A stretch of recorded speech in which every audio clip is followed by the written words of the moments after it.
একটা বিরাট সাইজের পাঙ্গাস মাছ কাটার ভিডিও। ডিমটা দেখেই আন্দাজ করতে পারছেন নিশ্চয়ই যে মাছটা কত বড়। এইদিকে লেজাটা পড়ে আছে, দেখুন একবার খালি কত বড়।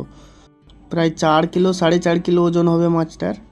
এত বড় মাছকে যেভাবেই রান্না করো না কেন খেতে সুন্দর লাগবেই একদম। মাছটা কাটার প্রথম দৃশ্যটা আপনাদেরকে দেখাতে পারিনি, প্রায় কাটা হয়ে এসছে তখন ক্যামেরাটা চালু করেছি। প্রায় 7-8 বছর হবে মাছটার বয়স। বহুত পুরনো মাছ, পুকুরে ছিল, তোলা হয়েছে। মাছটা ভাজার সময় একদম প্রচুর তেল বেরোবে বলে মনে হচ্ছে। আর এইদিকে দেখুন ঝিনুক, পুকুর থেকে তোলা হয়েছে ঝিনুক দিয়ে একদম ছাড়িয়ে কেটে কুটে পরিষ্কার হয়ে গেছে। এবার খালি ধুতে হবে। পাঙ্গাস মাছ খেতে খুব ভালোই লাগে বন্ধুরা। এত বড় মাছ সচরাচর পাওয়া যায় না, পুকুরে অনেক দিন ধরে ছিল বলে এত বড় সাইজটা করতে পারা গেছে। কাটতে খুব অসুবিধে হচ্ছে বন্ধুরা, এত ছোট বডিতে এত বড় মাছ সহজে কাটা যাচ্ছে না। আর ঝিনুকের ঝাল কার কার পছন্দ একটু কমেন্ট করে জানাবেন।